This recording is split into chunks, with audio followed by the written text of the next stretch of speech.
Dê um grande abraço no teu irmão, em nome de Jesus.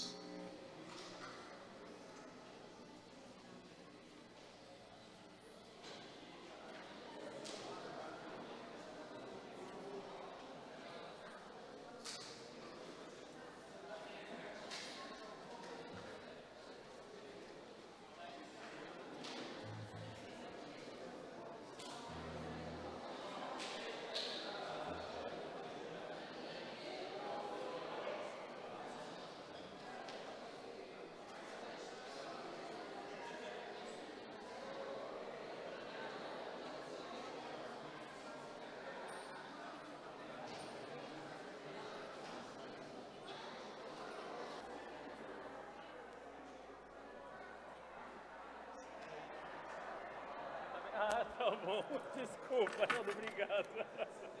Tem. Obrigado, Nando.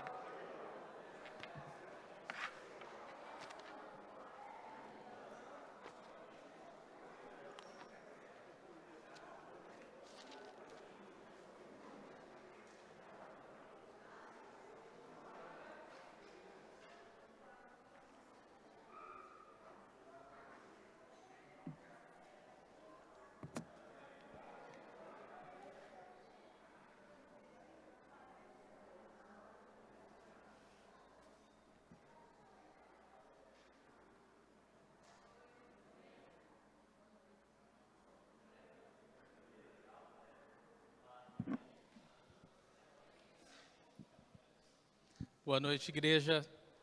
Paz do Senhor Jesus seja sobre todos vocês. Amém? Queridos, abram comigo, perdão, não temos o boletim mais. Acompanhem comigo os anúncios especiais dessa semana, tá bom? Eu quero primeiro lembrá-los que todo domingo às 10 horas nós temos o culto infantil no México 70, Avenida Brasil 1635, na antiga creche. E você é muito bem-vindo lá, você pode procurar a Bruna ou qualquer irmão que serve no Ministério do México 70. Às 18 horas nós temos esse culto, e na terça-feira às 7h30 temos o culto de oração. Na quarta-feira às 20 horas temos o curso de doutrinas bíblicas. Você pode vir, você pode falar com o Joey. E quinta-feira às 7h30 temos a comunhão nos lares. E essa semana a nossa comunhão será aqui mesmo no prédio da igreja, tá bom? Os anúncios especiais: Conferência Internacional em Defesa da Fé. O Hudson falou que tem algumas fotos aí para mostrar para a gente. Talvez no final seja melhor. Já está aí? Ah, está aí. Conferência Internacional em Defesa da Fé. Os temas são esses, irmãos. Saúde mental, sob uma perspectiva bíblica. Eu acho que é bem importante esse tema, porque a gente vive numa época que eu nunca vi tantos problemas mentais, né? E tanta depressão e tantas coisas que têm afetado a alma da pessoa. Por que estudar apologética? 7 razões por que confiar na Bíblia, os atributos do Deus do cristianismo, o papel da mulher na família segundo a Bíblia, a credibilidade da Bíblia e profecias sobre Jesus. Então, esses serão os temas. Se você tem interesse, procura o Hudson, R$10 apenas, tá? O investimento. E o pastor Bill Rowley, ele está bem empolgado e ele tá contando os dias para estar aqui. Então, por favor, venham, vai ser uma bênção. Você vai ser abençoado, fale para familiares, amigos, irmãos. Periquito, papagaio não precisa, mas todo o resto você pode trazer, tá bom? Continuando aqui. Batismo, teremos um batismo no dia 17 de novembro, às 10h30, em frente ao Gáudio. Se há alguém no nosso meio que deseja passar pelas águas do batismo, procure qualquer um dos pastores e nos deixe saber. Clube de Leitura das Mulheres será no dia 23 de novembro, às 19 horas. O livro é Porque a Graça Transforma, e esse livro está à venda, né, por R$10, e mais informações com a Fabi Inocência. E por último, a sacolinha de Natal. Então, o pessoal do México 70 já começou a recolher as sacolinhas de Natal. você procura a Bruna, a Taninha, o Walter, e eles vão poder te orientar sobre isso, tá bom? Muito bem. Vamos estudar a Bíblia? Amém. Abra comigo no Evangelho de Lucas.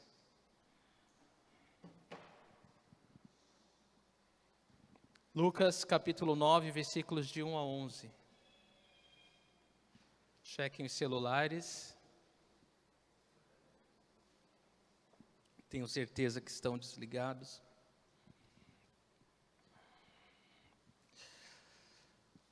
Muito bom. Todos estão lá? Lucas 9. Lucas 9, de 1 a 11. Vamos ler? Reunindo os 12, Jesus deu-lhes poder e autoridade para expulsar todos os demônios e curar doenças, e os enviou a pregar o reino de Deus e a curar os enfermos. E disse-lhes: não levem nada pelo caminho, nem bordão, nem saco de viagem, nem pão, nem dinheiro, nem túnica extra. Na casa em que vocês entrarem, fiquem ali até partirem. Se não os receberem, sacudam a poeira dos seus pés quando saírem daquela cidade, como testemunho contra eles. Então eles saíram e foram pelos povoados, pregando o evangelho e fazendo curas por toda parte. Herodes, o tetrarca, ouviu falar de tudo o que estava acontecendo e ficou perplexo, porque algumas pessoas estavam dizendo que João tinha ressuscitado dos mortos, e outros que Elias tinha aparecido, e ainda outros que um dos profetas do passado tinha voltado à vida. Mas Herodes disse: João eu decapitei. Quem, pois, é este de quem ouço essas coisas? E procurava vê-lo. Ao voltarem, os apóstolos relataram a Jesus o que tinham feito. Então ele os tomou e retiraram-se para uma cidade chamada Betsaida. Mas as multidões ficaram sabendo e o seguiram. Ele as acolheu e falava-lhes acerca do reino de Deus e curava os que precisavam de cura.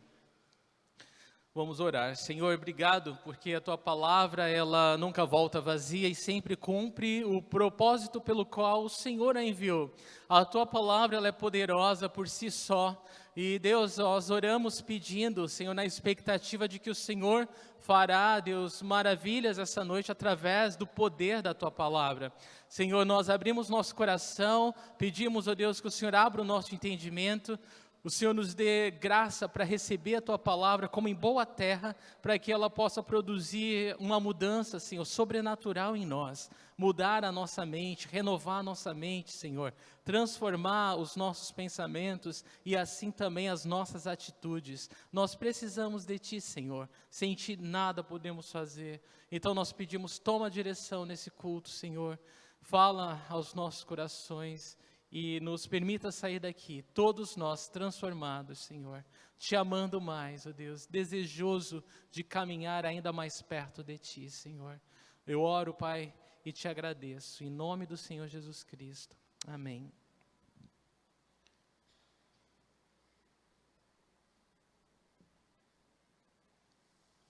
Amém. No Evangelho de Lucas, que nós temos estudado, Jesus é o homem perfeito, e é isso que nós temos visto ao Lucas descrever a humanidade, ou enfatizar a humanidade do nosso Salvador. O versículo-chave do Evangelho de Lucas está no capítulo 19, versículo 10. Pois o Filho do Homem veio buscar e salvar o que estava perdido. E no nosso último estudo de Lucas, nós vimos Jesus testar os seus discípulos através de situações difíceis. E eles foram testados através da enfermidade e da morte. Nós vimos o caso da filha de Jairo e nós vimos o caso da mulher do fluxo de sangue. Vocês lembram disso? Muito bem. Todos nós aprendemos e fomos extremamente abençoados com a palavra, com o Senhor. Hoje, no capítulo 9, nós vamos ver, Lucas ele vai descrever diferentes ministérios de Jesus, né, como a vida do Senhor, cheio de compaixão, filho do homem, cheio de compaixão. Ele tinha uma vida agitada, uma vida ocupada em servir, em de encontro à necessidade à sua volta. Mas particularmente no texto de hoje, nós vamos ver Jesus enviar os seus 12 amigos, né, os seus 12 discípulos, para anunciar o reino de Deus nos povoados de Israel. Então nós vamos aprender com isso. Lucas 9, de 1 a 11, a mensagem de hoje, o reino de Deus é visível através da igreja. Nós vamos ver, através da passagem de hoje, que o reino de Deus que eles proclamavam, ele poderia ser visto através da vida, né, dos discípulos. E é assim conosco, com a igreja. Nós anunciamos o reino de Deus não só com palavras, mas também com atitudes. As pessoas elas vão ser capazes de ouvir o que nós temos a dizer para elas, se nós pudermos demonstrar, né, se elas puderem ver na nossa vida o que é o reino de Deus, essa atitude transformada. Amém? Então, estou bastante empolgado, vamos começar. Versículos 1 e 2, Lucas 9, 1 e 2. Reunindo os 12, Jesus deu-lhes poder e autoridade para expulsar todos os demônios e curar doenças, e os enviou a pregar o reino de Deus e a curar os enfermos. Irmãos, eu vou falar 15 pontos importantes essa noite, que vão nos lembrar a respeito do que se trata o reino de Deus, tá? E o primeiro deles, eu quero começar aqui nesses versículos iniciais, falando para vocês que o reino de Deus fala de chamado e de missão. Jesus, ele primeiro chama para si os seus discípulos, para depois enviá-los, tá? Isso é muito importante para nós, porque primeiro nós precisamos desfrutar de um relacionamento com o Senhor. Primeiro nós precisamos conhecer quem é Jesus, e andar com Ele, conhecê-lo pessoalmente, ter uma intimidade com Ele, e depois vem o trabalho. O trabalho sempre vai ser consequência do nosso relacionamento com Jesus, amém? Isso é muito importante. Jesus, ele chama os 12 para si, e depois os envia. Jesus, ele teve um período de treinamento com eles. Eles viram Jesus fazendo tantas coisas, tantos milagres em diversas situações. E agora Jesus está confiando na mão deles parte do seu ministério. E para isso, é claro, Jesus vai dar a eles o poder e a autoridade, a capacitação que eles precisam para cumprir essa missão. E esse é um outro ponto que nós vamos falar também, né? Jesus, ele sempre vai nos capacitar quando ele nos manda fazer alguma coisa para ele, tá bom? Isso é muito importante. Mas alguns pontos fundamentais. Ninguém pode ser enviado por Jesus antes de ser chamado por ele, né? Então, se você foi chamado pelo Senhor, né? Você foi chamado a ter intimidade com o Senhor. É interessante pensar nisso, porque Jesus poderia morrer na cruz do Calvário por nós, para simplesmente nos dar o perdão dos pecados, né? Não precisaríamos ter relacionamento com Ele. Mas a razão primeira dele ter morrido na cruz do Calvário foi de ter relacionamento conosco, foi para que nós pudéssemos andar com Ele. E é essa vida de intimidade que Jesus deseja de nós. Ele nos quer perto dele. Eu acho maravilhoso que Jesus, ele não só nos ama, porque a gente pode amar até os inimigos, né? Isso não significa que você vai estar com eles todos os dias. Mas Jesus, ele gosta de nós. Isso quer dizer que ele tem prazer de estar conosco, irmãos. Então você tem que saber isso. Jesus, ele não só te ama, mas ele gosta de você e ele salvou você para que você estivesse com ele, tá bom? Isso é fundamental. Muito bem, então o reino de Deus fala de chamado espiritual e de missão. Assim que que nós conhecemos o Senhor vai nos capacitar para o trabalho, tá bom? E isso é muito gostoso, porque Jesus trabalha até hoje, e todos aqueles que estão com Jesus acabam se envolvendo naquilo que Ele está fazendo. É natural, é espontâneo, mas não é algo forçado, não é algo que você faz para cumprir tabela, não. Você não faz como se estivesse numa escala e você fala, ai, caramba, hoje é meu dia. Não, você tem extremo prazer de se envolver naquilo que Jesus está fazendo, porque você está andando com Ele. Então não tem esse coração de que, hoje sou eu, né? Sempre sou eu, porque eu estou sempre com Jesus, e Jesus está sempre a serviço, Ele está sempre trabalhando, né? Então eu posso não estar naquela escala hoje, mas eu estou disponível ao trabalho do Senhor, a amar vidas, a conhecer vidas, a impactar vidas através do amor de Cristo. Amém, queridos? Então, isso é muito importante, né? Então, ninguém pode ser enviado sem antes ser chamado, isso é bem importante. E Jesus, ele nos capacita antes de enviar. O segundo ponto é isso. Quando Jesus envia seus discípulos, ele confia do trabalho dele. Sabe aquela coisa que você sabe fazer muito bem e você delega para outro fazer? E é isso que eu quero enfatizar para vocês essa noite. Jesus, ele confia, né, o ministério dele aos seus discípulos. Isso é muito importante, irmãos. Quando a gente vê o zelo, o amor que Jesus tem, né, pelas pessoas, e pensar que ele está delegando isso a outro, né, isso nos mostra que Jesus, ele confia muito em nós. Ele confia muito em nós. A igreja também foi separada por Jesus para fazer a obra dele. Isso quer dizer que Jesus, ele confiou a nós a sua obra. Ele poderia ter mandado os anjos. Manda os anjos, Jesus, falar para as pessoas. Eles são mais fiéis do que nós. Eles vão fazer um trabalho melhor do que nós. Eles são mais obedientes, eles não são preguiçosos, eles vão fazer tudo. Mas Jesus falou, não tem plano B. O plano A é usar a minha igreja, é usar aqueles que foram salvos e remidos pelo sangue de Cristo. Então, ele confia em nós. E eu acredito que mais do que nós confiamos nele para essa obra, irmãos. Isso é um ponto que nos chama a atenção e deve falar ao nosso coração. Então, o reino de Deus fala de fidelidade e confiança. E fidelidade é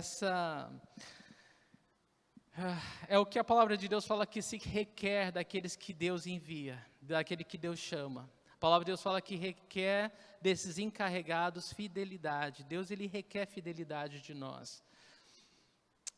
Só que essa fidelidade, ela só é possível por causa que ele é fiel. Ele é fiel ainda quando nós somos infiéis. Até mesmo os dons e os chamados do Senhor são irrevogáveis, irmãos. Isso também deve nos constranger. Isso deve nos fazer pensar. Deus nos chama, Deus nos capacita, Deus nos envia. Deus confia em nós. A capacitação, um ponto importante, ela pode não ser evidente no momento que você é enviado, porque ninguém se sente preparado para nenhuma obra do Senhor a princípio. Isso é bom, né? Isso mostra que você está com o coração humilde e dependente de Deus. A gente vai falar disso mais tarde. Mas é inevitável que essa capacitação seja vista ao longo do caminho. Então você não começa, Deus, quando Ele te chama para fazer algo, não pensa que você vai se sentir preparado.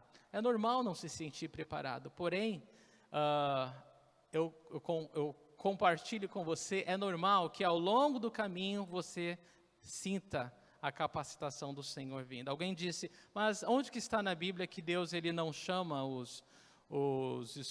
ele não escolhe os capacitados, mas capacita os escolhidos? Em todo canto. Em todo canto isso está na Bíblia, né? Estamos acabando de ver uma passagem dessa. Ele chama, ele capacita e ele usa. Muito bem. Então, o terceiro ponto, o reino de Deus fala de poder e autoridade no nome do Senhor Jesus. Isso é importante porque tudo que o Senhor Jesus nos manda fazer, Ele nos dá o poder para fazer. Deus nunca vai te mandar fazer alguma coisa que Ele não vai te capacitar antes para fazer. Isso é bom, né?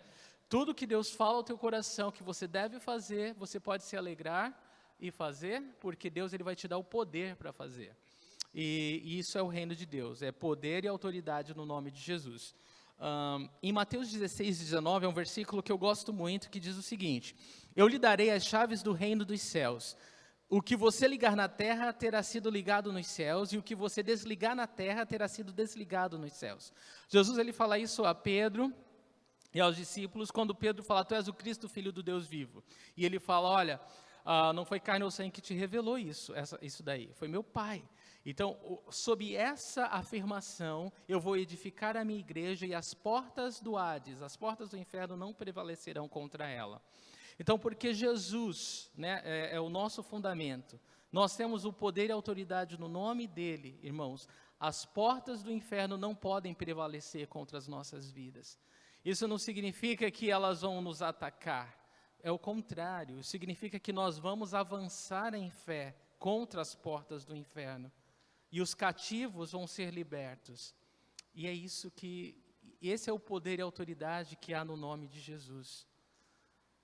Vocês entendem isso? Amém? Isso é precioso demais, quando nós entendemos que nós temos poder e autoridade no nome de Jesus para saquear o inferno, para libertar o opresso, o cativo, o oprimido. Isso nos faz ir, nos faz avançar. Lucas, ele fala que Jesus nos manda pregar o evangelho, curar os enfermos, libertar os endemoniados. Libertar os endemoniados e curar os enfermos são duas coisas distintas. Algumas enfermidades podem ter origem satânica. Sim, pode, mas nem todas. Então, essa coisa de falar, de repreender a enfermidade como se fosse todas as enfermidades do diabo, não é bíblico, tá bom? Eles deveriam repreender, expulsar os demônios e curar os enfermos, tá bom? Ele fala, olha, você sai e expulsa, né, tudo, né, demônio e doença, tudo a mesma coisa. Não. Pode ser que haja algumas enfermidades, né, com origem demoníaca, mas são fatalidades, né? Enfermidades são fatalidades. E isso seria uma demonstração de que Jesus estava com eles, né? Essas curas iam acontecer. É interessante, irmãos, que sempre que nós, eu, você, Igreja do Senhor, se dispor a servir o Senhor, é claro que as curas e as libertações aconteciam como decorrência do Evangelho, né? Eles estavam pregando o reino de Deus, eles estavam anunciando as boas novas, e era claro, evidente o poder de Deus sobre a vida deles. E é isso que acontece quando nós nos dispomos a falar do amor de Deus, a realmente tomar para nós essa responsabilidade ou essa missão, né? Esses sinais seguirão os que creem, em meu nome falarão novas línguas, expulsarão demônios, curarão os enfermos, e se qualquer coisa, né, nada de mal vai poder tocá-los. Por causa dessa graça do Senhor Jesus sobre as nossas vidas, né, esse poder, essa autoridade visível. E isso testifica às pessoas que realmente nós somos embaixadores do reino de Deus. Mas se nós vivemos para nós mesmos, irmãos, e queremos que esses sinais nos sigam, esquece, tá? Não é comum, não é isso que a Bíblia fala. Isso seria fora do contexto, tá bom? Você vê esses sinais, né, acomodado no sofá de casa. Não é esse o sentido. Se nós realmente, Deus nos chamar para ir para qualquer lugar, por mais difícil que seja, esses sinais vão nos acompanhar. E nós vamos testemunhar do poder de Deus nas nossas vidas. Milagres vão acontecer. Eu acho que eu já falei isso para vocês, mas no México 70, quando a gente começou aquela obra lá, era uma coisa impressionante. Eu tinha certeza absoluta que Deus queria aquela obra. Sabe por quê? Porque sempre tinha milagres acontecendo ali. Sempre. Um bar fechar e virar ponto de pregação. É loucura isso. Crianças doentes, levantar da cama após uma oração. Eu ficava surpreso. Assim, eu sei que é Deus. Eu sei que isso nunca aconteceu antes. Eu sei que já orei dezenas de vezes antes, mas isso nunca aconteceu. Por que isso está acontecendo agora? O poder de Deus se manifesta, irmãos, quando você realmente sai em missão. Está engajado nos assuntos do reino. É evidente. E esse é o quarto ponto. O reino de Deus fala de compaixão pelo oprimido e necessitado. Então, sempre que nós falarmos o reino de Deus, ou vivermos o reino de Deus, nós vamos ter compaixão pelo oprimido e necessitado. E há muitos à nossa volta, né? E é para isso que nós somos a igreja, né? Os embaixadores de Cristo na terra. O amor de Deus deseja tocar essas vidas, alcançar essas necessidades através da igreja, que são canais do amor de Deus, canais onde o amor de Deus flui e toca e transforma tudo à nossa volta, irmãos. E isso é poderoso demais. 5. O reino de Deus é compartilhar o evangelho. Tá? O evangelho são boas novas. Então, o reino de Deus, ele deve ser proclamado, anunciado. Isso significa que as pessoas que não conhecem, que não sabem, precisam ouvir. Elas precisam ouvir que Jesus, quem é Jesus e o que Ele fez por elas. Ele é o Filho de Deus que morreu numa cruz para perdoá-las dos seus pecados. E ouvindo elas podem crer, e crendo elas podem ser salvas. E nós somos a igreja do Senhor, comissionados para proclamar esse reino. Contar às pessoas o que Ele fez por elas, o quanto o Senhor as ama. Esse trabalho, ele poderia acontecer num a um, na rua, né, com as pessoas. Eles paravam as pessoas nas esquinas, nos mercados, nas filas. Isso poderia acontecer numa oportunidade na sinagoga. Isso poderia acontecer num pequeno grupo. Não importa o ambiente, as pessoas precisavam ouvir. E é esse o ponto que eu quero destacar. O reino de Deus é foco e oportunidade, irmãos. Muitas vezes nós perdemos as oportunidades porque nós estamos sem foco. Nós estamos distraídos, mas Deus está sempre nos dando oportunidades para poder usar as nossas vidas, né? Fazer diferença na vida de alguém. Então, o reino de Deus é foco e oportunidade. Bom, a mensagem consiste nisso. O Rei chegou, Jesus o Messias, Ele está entre nós. Seu reino é diferente do que esperávamos, Ele é espiritual e não é físico. Ele não veio ser um líder político, né? Ele veio salvar os corações, as almas perdidas. E Ele chama para o seu reino todos os que creem e desejam segui-lo. Então, hoje não é diferente, a mensagem ela continua a mesma. Jesus continua vivo entre nós, né, capaz de salvar o perdido. E nós somos testemunhas vivas disso. Naquela época, eles não tinham muitas mídias disponíveis como hoje. Tinha que ser no mano a mano, né? No um a um. Tinha que ser através da fala mesmo. Eles tinham que anunciar isso. Hoje nós temos internet, podcasts, tanta coisa que facilita, né? Folhetos e tudo mais. Mas eles não tinham. Mas olha só, o que eles tinham, eles usaram e usaram bem. Né? Imagina hoje, se nós tivermos a mesma determinação, o mesmo foco, o mesmo empenho. Quantas pessoas a gente não pode alcançar com essa mensagem, né? E é impressionante, irmãos, assim, o quanto, embora haja vários meios e recursos para a gente falar do amor de Deus, o quanto é poderoso quando você fala com alguém pessoalmente, né? Porque você está falando não só de alguma coisa que você sabe, mas você está contando alguma coisa que Deus fez na sua vida. As pessoas, elas podem recusar qualquer coisa que você falar, mas elas não podem negar o que Deus fez na sua vida, quem você era e o que você é hoje, não é verdade? Então isso é poderoso, continua sendo, né? De todos os meios o mais poderoso, né? Conta às pessoas o que Jesus fez por você.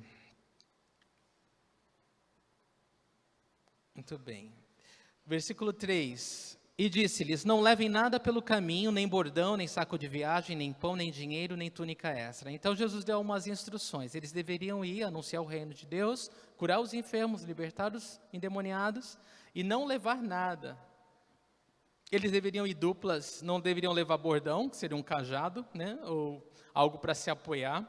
Saco de viagem, eles não precisavam ir com uma mala, eles não precisavam levar pão, né, comida, nem dinheiro para comprar nada, e nem túnica extra, eles tinham que ir com a roupa do corpo. É interessante isso, né? Nossa, que radical, né? Mas é porque Jesus, ele quer que eles entendam, e eu creio que nós entendamos isso. A mensagem do Evangelho é uma mensagem que ela tem urgência de ser proclamada. Eles não precisavam de equipamentos sofisticados para uma mensagem tão simples. E Jesus, ele faz com que eles provem da fidelidade de Deus.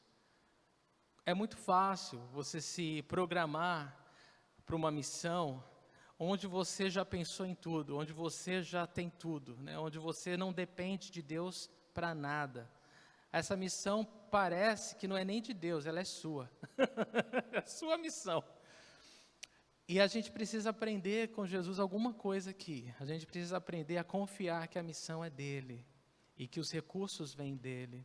A provisão vem dele. Eles tinham que acreditar, a gente vai ver no versículo seguinte, que até as casas que eles iam ser hospedados ia ser provisão de Deus. Numa cidade desconhecida. É interessante pensar nessas coisas, né? Muito bem, mas eu acredito que uma lição que a gente tira disso é que o reino de Deus é de simplicidade, urgência e sinceridade. E a gente não precisa complicar aquilo que é simples, tá bom? Basta você falar. Se você amar as pessoas, você vai ter encorajado e vai ter experiências maravilhosas para contar, porque você vai falar do amor de Deus para as pessoas.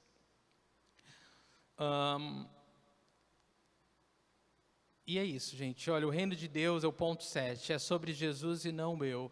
Havia uma regra, né, verbal na época que Jesus fala para os seus discípulos isso. Ninguém poderia chegar perto do templo com uma equipe, né, de funcionários, com um saco de dinheiro, com sapatos, como se você tivesse a negócios. Você tinha que ir sem nada disso para que você não desse a impressão de que você tinha outra coisa, uma outra agenda, a não ser se render para o serviço do Senhor.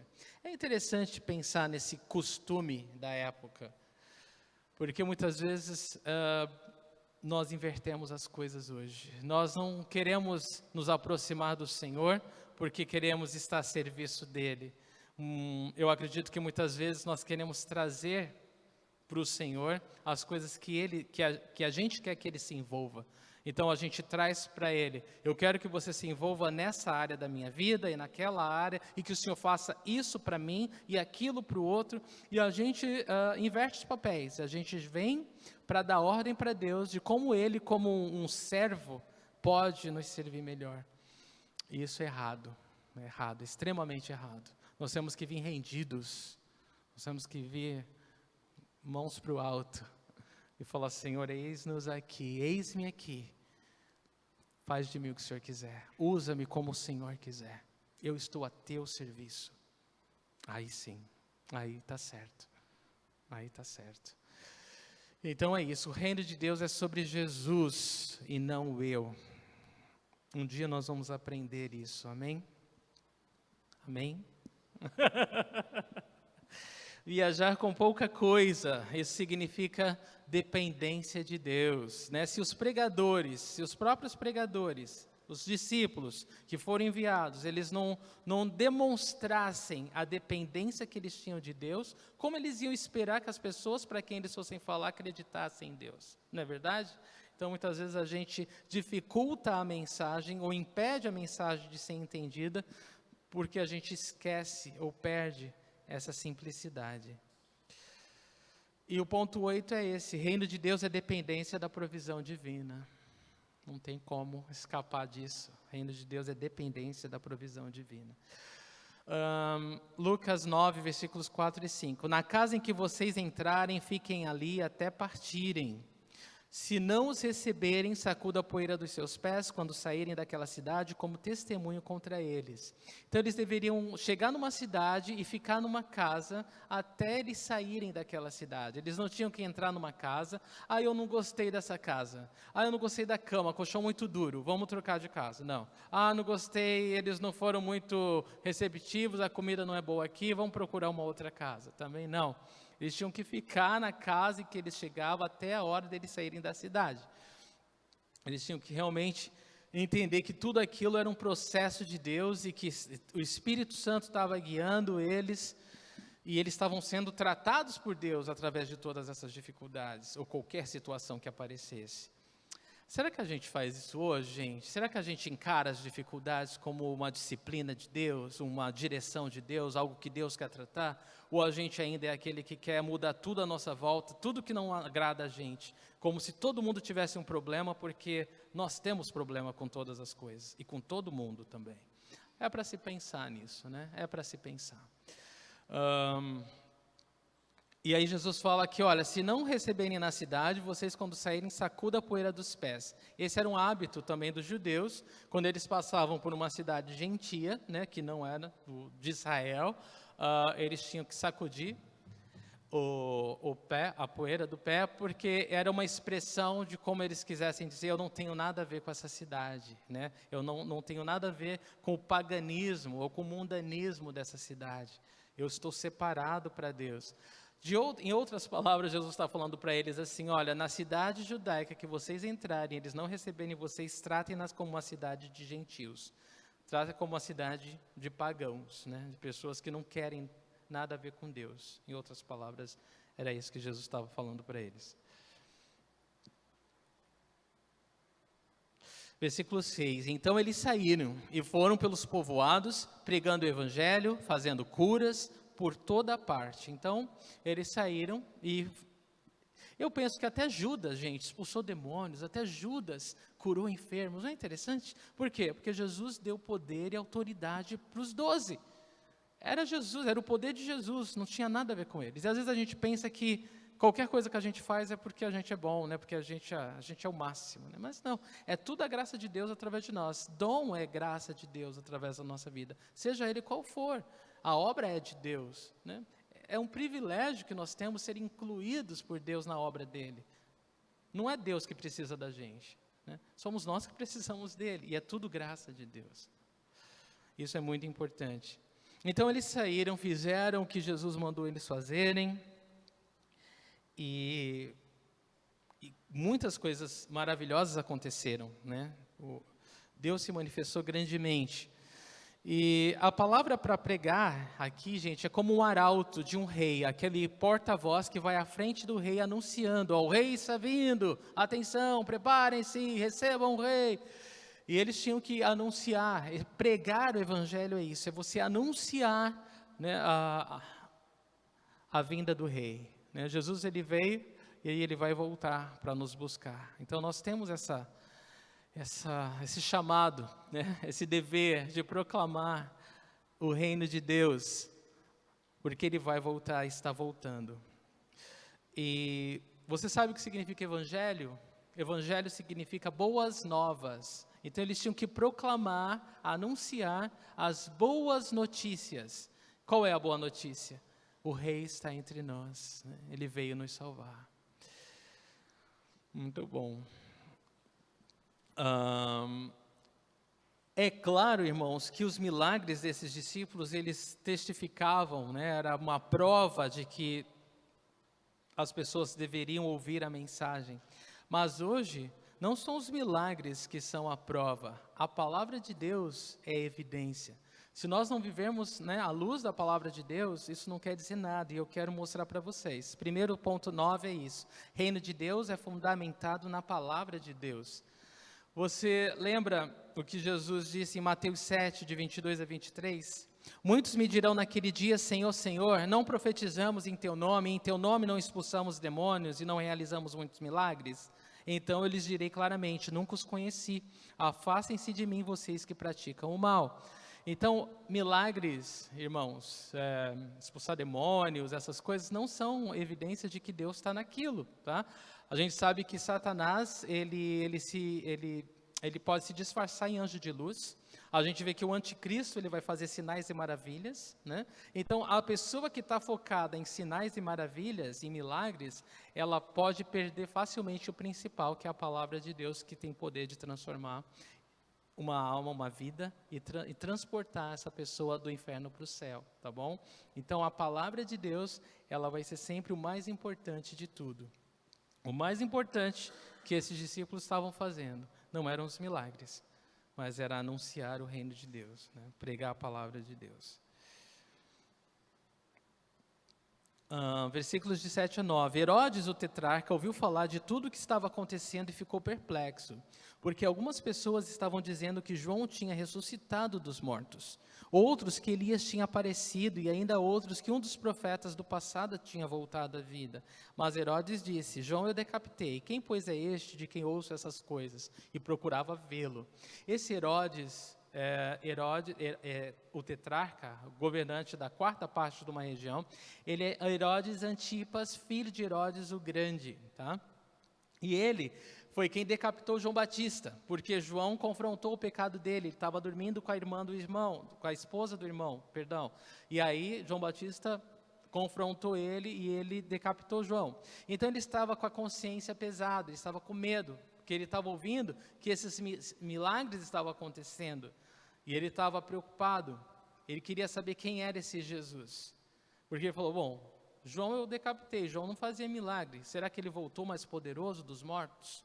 Ele pensava que Deus ia julgá-lo por causa do pecado que ele tinha feito. E algumas pessoas dizem aqui que pensavam que Jesus alguns pensavam que Jesus era o João Batista, que tinha voltado dos mortos, como ele mesmo pensava. Outros pensavam que Jesus era Elias, que foi prometido em Malaquias 4, de 5 a 6 no Antigo Testamento, de que voltaria, né? Mas Elias nunca morreu. E outros pensavam que ele era o profeta de quem Moisés falou a respeito em Deuteronômio 18, de 15 a 19. E então Herodes estava muito ansioso, estava muito aflito, sem saber quem esse Jesus era. E ele pensava, isso vai acabar mal para mim. Então ele queria vê-lo, mas ele não queria vê-lo, ele queria fazer com ele o que ele fez com João Batista. Ele queria eliminar logo qualquer ameaça para que ele pudesse se sentir tranquilo. E, gente, olha, uma coisa que eu quero que vocês saibam, esse é o 10º ponto. O reino de Deus também fala de consciência limpa. Consciência limpa. Consciência limpa é uma bênção, né, gente? Consciência limpa. Quando a gente serve no reino de Deus, a gente precisa servir com uma consciência limpa. A gente precisa servir não porque a gente tem uma segunda agenda, a gente precisa servir não porque a gente tem um plano, a gente precisa servir porque a gente está rendido à vontade do Espírito Santo de Deus. E isso nos dá uma consciência tranquila, uma consciência limpa. É a mesma consciência que Davi teve quando Absalão quis tomar o reino dele. Falou, Senhor Deus, Senhor tira, não é meu, isso não é meu, isso é do Senhor. E isso traz paz para a gente, né? Sempre que a gente vê a obra de Deus sendo impregnada de carnalidade, de disputa, alguma coisa está errada aí, né? Está faltando uma consciência limpa. E esse Herodes, Jesus manda um recado para ele no capítulo 13, porque ele estava procurando matar Jesus, e eu quero ler rapidinho para vocês, versículo 32. Ele respondeu, vão dizer àquela raposa, expulsarei demônios e curarei o povo hoje e amanhã, e no terceiro dia estarei pronto. Então ele fala a esse Herodes como uma raposa, né? Ainda não é a hora, né? A minha hora não chegou, eu vou continuar trabalhando até a minha hora chegar, e eu ir para a cruz. E no final do Evangelho, Jesus encontra novamente, na verdade, pela primeira vez, esse Herodes, ele encontra Jesus. Ele acontece de estar em Jerusalém, no momento da crucificação, e Pilatos manda Jesus para Herodes, e ele espera que Jesus faça milagres para ele espera que Jesus responda coisas para ele, e Jesus não faz nada, Jesus não fala nada, e ele fica muito bravo com Jesus. Ele coloca um manto roxo em Jesus, e ele manda Jesus de volta para Pilatos, zangado, porque ele queria que Jesus fizesse esses milagres para ele ver. Mas esse é o ponto que eu quero dizer para vocês. Reino de Deus fala de crer para ver, irmãos, e não ver para crer. Ele queria ver, ele queria matar a curiosidade dele para poder crer quem Jesus é, mas Jesus não deixou. Ele precisava crer para poder conhecer Jesus.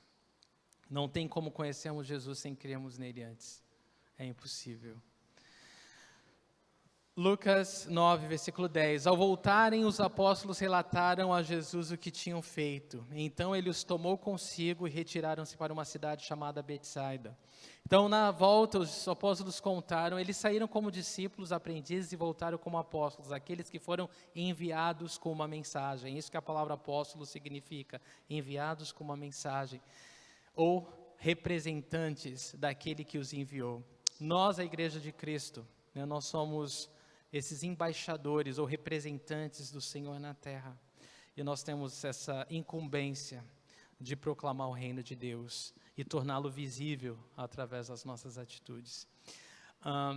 Quando eles voltaram, eles contaram as maravilhas que aconteceram, e Jesus toma com eles e leva eles para um lugar para eles descansarem, nessa cidade chamada Betsaida.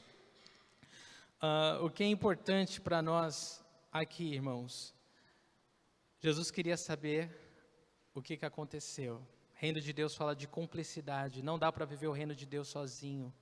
Nós precisamos de algum irmão, de uma irmã, marido, esposa, de alguém que seja seu confidente, alguém que você pode abrir o coração, pedir oração, falar das fraquezas, falar das lutas, falar das necessidades, receber oração, orar por alguém. Reino de Deus fala de cumplicidade também. Nós não somos chamados para viver sozinhos ou fazer o ministério sozinhos. Nós precisamos estar junto com alguém. E precisamos muitas vezes comunicar isso, porque as pessoas não vão adivinhar. Nós precisamos falar das nossas lutas, falar das nossas necessidades, falar do que nós precisamos, das nossas dores, ser carregado muitas vezes pelos irmãos. Isso é reino de Deus. Isso é reino de Deus. E Jesus também os leva para descansar. Reino de Deus também fala de refrigério. Isso é muito importante, irmãos. Jesus teve que descansar. Quem sou eu? Quem é você? Para pensar que nós vamos ficar bem, sem ter um tempo de descanso. Mateus 11, de 28 a 30, nós lemos o seguinte: venham a mim todos os que estão cansados e sobrecarregados, e eu lhes darei descanso. Tomem sobre vocês o meu jugo e aprendam de mim, pois sou manso e humilde de coração, e vocês encontrarão descanso para as suas almas, pois o meu jugo é suave e o meu fardo é leve. Irmãos, o nosso lugar de descanso não está num lugar em si, não está em não fazer nada apenas. O nosso lugar de descanso está no Senhor. Está no Senhor. Eles precisavam ter um tempo a sós com o Senhor. E é isso que nós precisamos muitas vezes na correria do dia a dia, né? Quando o cansaço bate, quando a exaustão vem, físico, emocional, espiritual. Seja qual for a situação, nós precisamos do Senhor. Amém? Todos que estão cansados e sobrecarregados podem trocar esse peso com Ele. E olha, irmãos, uma coisa importante antes da gente continuar: ministério deve ser é algo sério, é algo de responsabilidade, mas deve ser algo prazeroso. Quando isso não está surtindo prazer, talvez você já está no piloto automático, talvez você já esteja fazendo por qualquer outro motivo que não seja o motivo certo. Você não está fazendo mais, não é a obra de Deus através de você, né? Talvez se tornou a tua obra e você precisa abrir mão, largar e entregar nas mãos do Senhor. Isso é muito importante, tá? Ministério tem que ser prazeroso. Às vezes vai ser difícil, nem sempre você vai fazer o que você gostaria, mas você sempre vai ter a graça de Deus para fazer qualquer coisa que aparecer na sua frente. E no último versículo 11, mas as multidões ficaram sabendo e o seguiram. Ele as acolheu e falava-lhes acerca do reino de Deus e curava os que precisavam de cura. Então Jesus, ele teve uma boa intenção, né? Ele levou seus discípulos para descansar depois dessa missão. Só que assim que eles desembarcaram nessa cidade, a multidão já estava lá esperando eles, porque Jesus não tinha um dia de folga, irmãos. Jesus não tinha um dia de folga. Ele é o nosso descanso, Ele é o nosso sábado, Ele é. Mas Ele não teve um dia de descanso, tá bom? Isso é importante. Ele acolheu as multidões. É interessante ver que Jesus, ele nunca estava ocupado demais para atender alguém. Ele recebeu a multidão, né? Isso mostra o amor e o serviço que ele estava disposto a oferecer. Ele falou do reino de Deus. Isso nos lembra do que é principal na obra de Cristo. No reino de Deus é o reino de Deus, né? A proclamação do evangelho de Cristo, do que ele fez. E ele curou. Isso não, ministério não é só espiritual, né? Ele é fundamentalmente espiritual, mas ele não ignora o físico. E Jesus curou também. E depois a gente vai ver que ele multiplicou pão para alimentar o físico deles também, tá bom? 14, reino de Deus fala de serviço prático, tá? É muito legal você falar das coisas espirituais, mas você precisa, muitas vezes, tocar as pessoas através do prático, né? Do amor prático. E amor prático significa servir na necessidade que a pessoa tem no momento, né? E ela vai lembrar muito mais do ato de gentileza que você fez do que qualquer palavra legal, bonita que você disse para ela, tá bom? Então, o reino de Deus, ele pode ser visível para as pessoas, né, quando a gente tem o coração certo e faz as coisas que devem ser feitas do modo correto. E o último ponto, o reino de Deus é o amor prático da igreja, né, o amor que nós demonstramos uns aos outros. É isso que vai anunciar com mais poder, irmãos, do que qualquer coisa o reino de Deus. E eu falo isso com base na palavra de Deus. Em João 13:35, nós lemos que com isso todos saberão que vocês são meus discípulos, se vocês se amarem uns aos outros.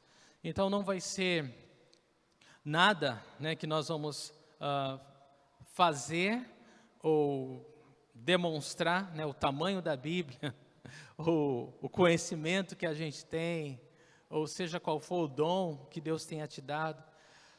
Tudo isso é muito legal e Deus pode usar, mas as pessoas, todos dizem aqui, todos, né? Todos saberão que vocês são meus discípulos através do amor que vocês demonstram uns pelos outros. E esse amor, irmão, prático, é quando você perdoa o irmão que te ofende, é quando você não fala mal dele para o outro, é quando você não dá brecha para o diabo dividir o corpo ou influenciar a mente do irmão em relação ao outro. Isso gera um ambiente de amor, um ambiente convidativo para as pessoas que estão lá fora. E as pessoas olham para a igreja e falam, nossa, um bando de pecadores se perdoando, se amando, ajudando um ao outro, tendo misericórdia um do outro, tendo compaixão do outro, estendendo a mão para o outro. Que lugar é esse? O que é isso? É real isso? É isso que é proclamação do reino. É isso que é igreja. É isso que deve ser a igreja. E todos vão saber que somos discípulos do Senhor, que estamos aprendendo com Ele. E todos vão querer conhecer o nosso Deus, através do modo que nós tratamos uns aos outros, irmãos. Amém? Vamos ficar de pé e orar. Pai, obrigado, Senhor, pela Tua palavra. E obrigado porque nós vimos aqui, Senhor Deus, 15 pontos. É simples, Senhor, sobre o reino de Deus. Nós fomos chamados, ó Deus, a esse reino, Senhor. Nós entramos nesse reino pela fé em Cristo Jesus, Senhor. E Deus, nos permita viver, ó Deus, como cidadãos desse reino. Nos permita viver, ó Deus, como embaixadores desse reino na terra. Senhor, proclamando, Senhor, tornando esse reino visível para aqueles que não podem enxergar espiritualmente, Senhor. Tornando esse reino real para aquele que está oprimido, opresso, cativo pelo inimigo, Senhor. Deus, há tantas necessidades lá fora, Senhor. Há um mundo caído e enfermo, Senhor, que o Senhor deseja resgatar, restaurar pessoas. E o Senhor nos escolheu, o Senhor nos confiou essa missão tão maravilhosa, Senhor, de compartilhar do Teu amor nesse mundo de trevas, Senhor. Esse mundo que jaz no maligno, Senhor. Então nós oramos, ó Deus, nos envia, Senhor, como diz a Tua palavra, como ovelhas no meio de lobos, ó Deus. Nos dá uma casca grossa e um coração maleável, Senhor. Permita-nos, ó Deus, deixar que o Teu amor em nós possa influenciar esse mundo egoísta, Senhor. Não deixa que nós possamos ser influenciados pelo mundo, mas, Senhor, queremos andar contigo, Senhor, como nós começamos esse estudo, Senhor, queremos estar tão próximos de Ti, que nós queremos, ó Deus, receber do Senhor a capacitação para poder, ó Deus, fazer diferença lá fora, nesse mundo, Senhor, de trevas, Senhor. Senhor, nós estamos aqui, Deus, como num quartel-general, recebendo instrução, capacitação, fortalecimento espiritual, para sairmos e anunciarmos o Teu reino, Senhor, em palavras e em atitudes, ó Deus. Nos ajuda, Senhor, porque nós não vamos ter como ser enviados ou fazer diferença lá fora, se nós não amarmos os nossos irmãos e soubermos perdoá-los aqui dentro, Senhor. Então eu peço, Deus, que se algum irmão tiver qualquer amargura, Senhor, ou mágoa, ou ofensa contra outro irmão, Senhor, que libere esse perdão em nome de Jesus Cristo.